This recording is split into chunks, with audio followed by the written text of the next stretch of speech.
육조스님 말씀을 좀 오늘은 같이 생각해 볼까 싶습니다. 육조스님 하면 혹시 떠오르는 기억이 있습니까? 육조해능선사. 이 불교 역사 속에서 특히 선불교, 참선불교, 한국 불교는 우리가 이제 선불교 전통이 우리의 전통이다 보통 그렇게들 얘기하고 있는데, 어쩌면 이 선불교 역사 속에서는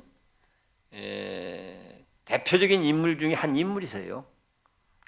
우리 이제 아마 이제 이 기초교리 같은 거 공부하면서 배울 수도 있을 텐데요. 간단하게 이제 짚어보면 선불교의 초조, 선불교를 처음 펼쳤던 대표적인 인물을 보리달마 선사 스님이라고 얘기합니다. 보리달마. 달마 스님 알죠? 보리달마, 이 초조, 첫 번째 스승이다 이 말이죠. 두 번째는 해가 스님이 두 번째 스승이 선식이죠. 선불교 역사에서 보면. 세 번째가 이제 승찬 스님이라고 있어요. 네 번째가 이제 도신 스님이라고 있고, 다섯 번째가 홍인 스님이라고 있고, 여섯 번째가 육조 해능 스님이에요. 여섯 번째가. 이분의 법문을 기록한 게 육조단경으로 이제 우리가 만나고 있습니다. 육조단경 아시죠? 오늘은 그 육조단경 내에 있는 이제 내용을 한번 같이 생각해 볼까 이제 해서 뭐라고 할까 이제 한 구절을 가져왔어요. 육조단경에서. 제가 이제 최근에 이 육조단경을 다시 이제 이런 뭐 법문을 하기 위해서 이렇게 다시 한번 이제 살펴보는 기회들이 있는데, 다시 이렇게 보다 보니까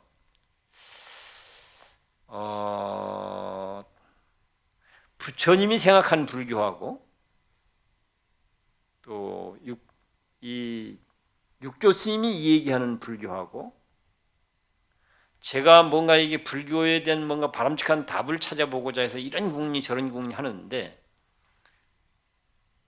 제가 해왔던 내용하고 공통점이 상당히 많더라고요.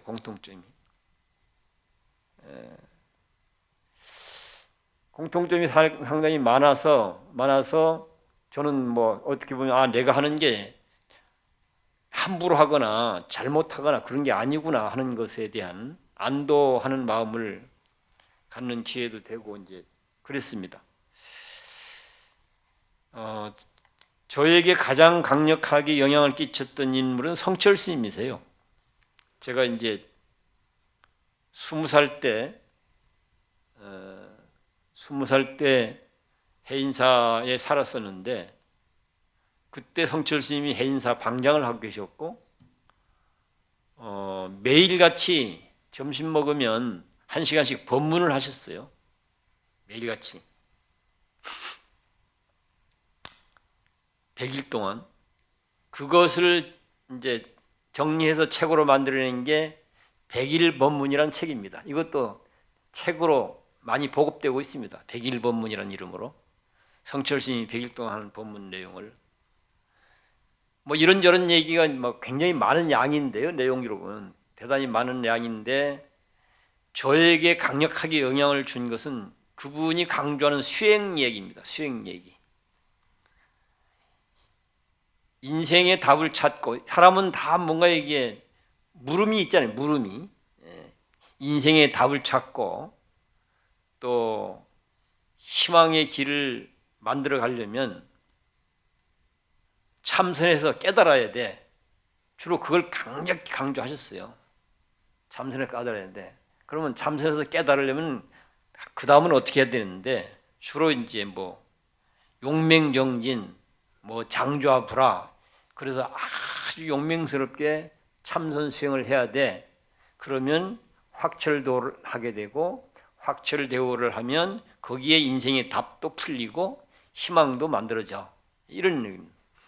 이것이 인간이 선택할 수 있는 최고의 길이야. 또는 뭐 한 인간이 뭔가 한 인생을 걸만한 대단히 매력적인 길이야. 이 길 말고는 진정한 답도 진정한 희망도 찾을 수 없어. 그런 줄 알고 여기에 네 인생을 걸어야 돼. 이런 걸 무지무지하게 강조를 했고 저는 거기에 굉장히 반했었어요. 아, 정말 그렇겠다. 쉽게 사나이 장부가 태어났으면 저런 데 인생을 한번 걸어야지. 이렇게 굉장히 감동을 받고 그러면 나도 참선해서 깨달아야 되겠다. 이렇게 마음 먹고 제가 22살에 선방에 들어갔어요. 강당에 있다가 강당 다 이제 때려치우고 그렇게 해서 10수년간 나름대로는 했는데 잘 됐으면 좋았을 텐데 성철이 말씀대로 안 돼요. 해보니까. 그래서 좌절을 하고 그리고는 이제 선방에서 나와서 제 방식의 길을 찾으면서 여기까지 온 셈이거든요.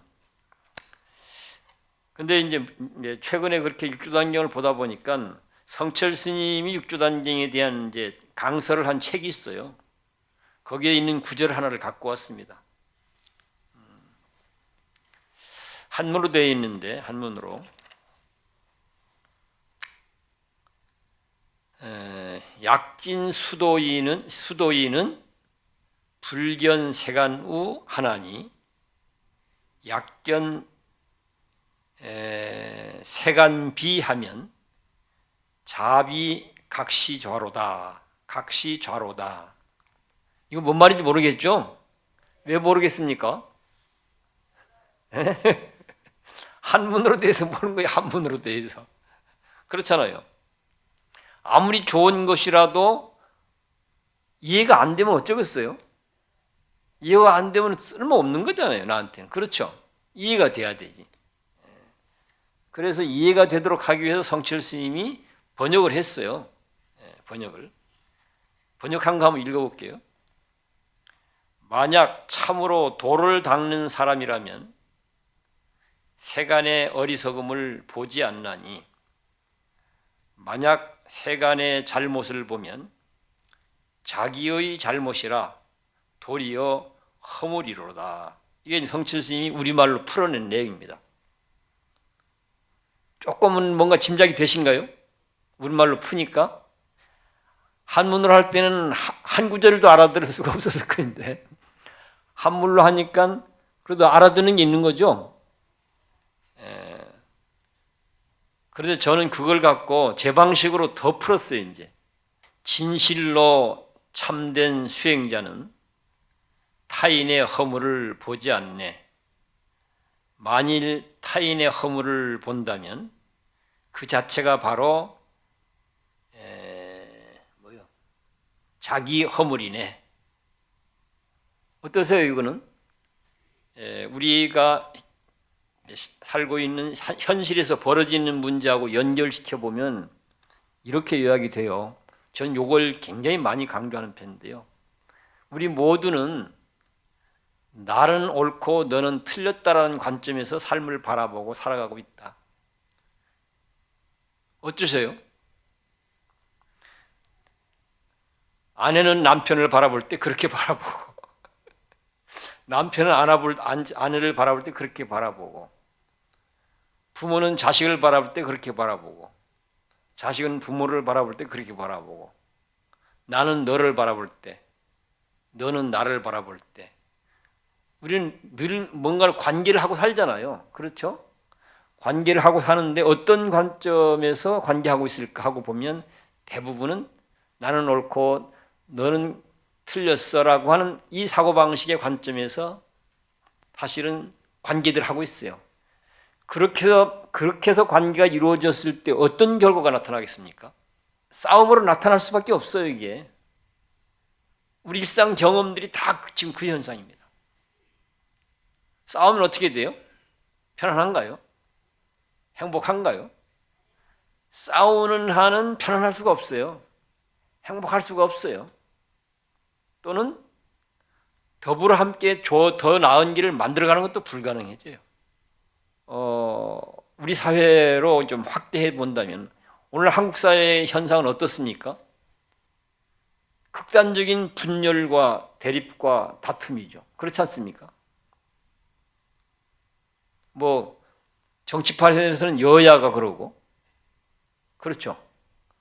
또 우리가 일반적으로는 뭐 좌파 우파에서 또 난리치고 그러지 않습니까? 이 사고방식이 극단적으로 폭발한 사건이 무슨 사건일 것 같아요? 그게 좌우 대립 동족 상잔 남북 분단입니다.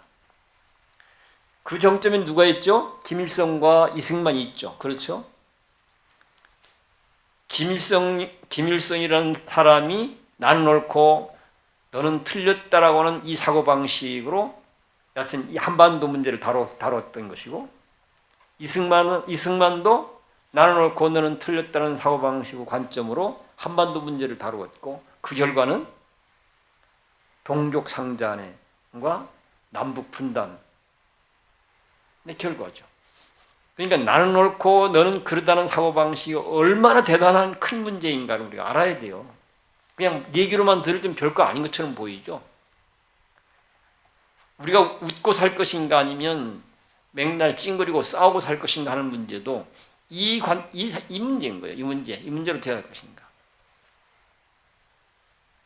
우리가 소를 부린다는 얘기도 마찬가지입니다. 내 마음과 소를 부려서 나는 옳고 너는 틀렸다라고 하는 관점의 사고방식으로부터 벗어나도록 이렇게 부리면 삶은 웃음의 삶이 가능해지고 행복한 삶이 가능해진다. 지금 그 얘기를 하고 있거든요. 소를 잘 부리려면 소가 뭘 하고 있는지를 알아야 부릴 수 있잖아요. 소가 어떤 놈인지 또 뭘 하고 있는지 지금 소를 뭘 소로 표현했죠?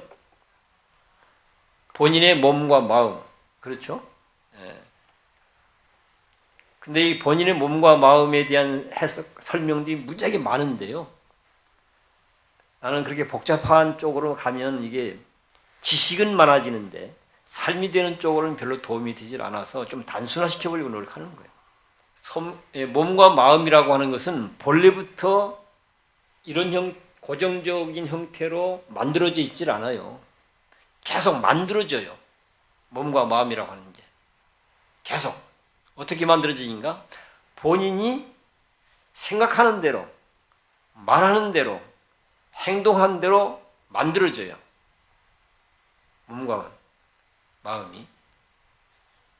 욕하면 욕하는 마음이 되는 것이고, 주먹질하면 주먹질하는 몸이 되어지는 거예요. 어떻습니까? 욕하는 마음 괜찮습니까? 스스로에게 좋은가요? 아니면 누구에게 좋은가요? 누구에게도 안 좋죠. 그렇죠. 근데 우리는 여기에 지금 휘말려 갖고 벗어나지 못하고 있는 거예요. 그건 몸으로 얘기하든 마음으로 얘기하든 그건 마찬가지입니다. 그런데 우리가 이제 마음으로 하는 부분은 사실은 다루기가 더 어려운 지점이 있어요. 몸으로 하는 것보다. 잘 알기도 어렵고, 다루기도 어렵고. 그런데 이제 몸이 하는 것 중에서 우리가 직접 쓸 수 있는 걸 한 가지 예를 들어본다면 부처님 가르침 중에 이렇게 소를 부리고 살면 삶이 괜찮아 하는 게 뭐겠어요? 그게 팔정도예요. 그러니까 소를 팔정도의 사유방식으로 역할하도록 내 몸과 마음을 팔정도의 사고방식으로 역할하도록 마음을 쓰고 말도 하고 행동을 하게 되면 그 삶은 괜찮은 삶이 되어진다. 이런 얘기를 하고 있는 거거든요. 내가 타고 있는 몸과 마음이라는 소는 쓰는 대로 만들어지는 것이라는 사실을 우리가 잘 알 필요가 있습니다. 해도 어찌 해볼 수 없는 물건이 아니고 내가 마음 먹고 쓰기만 제대로 쓰면 내가 쓴 대로 되는 물건이 몸과 마음이라는 소다 이런 얘기입니다. 그것을 쉽게 얘기한 것이 행위하는 대로 된다 이 말로 표현되는 것이거든요. 그렇게 해서 완성된 삶을 만들어낸 대표적 인물을 우리는 부처님이라고 한다. 부처님 오신 날을 기리기 위한 이 즈음에 요 단순한 내용이라도 우리가 잊지 않고 거듭거듭 좀 사유하고 음미해서 깊이 새겨서 생활적으로 진행되어 나갈 수 있도록 그렇게 정진을 하면 아마 부처님한테 아주 좋은 선물을 드린 일이 되지 않을까 그런 생각이 들어서 몇 가지 말씀을 드려봤습니다. 부처님 오신 날이 즈음해서 이런 마음들을 가슴에 새기면서 부처님 오신 날을 잘 맞이하도록 하셨으면 좋겠습니다. 고맙습니다.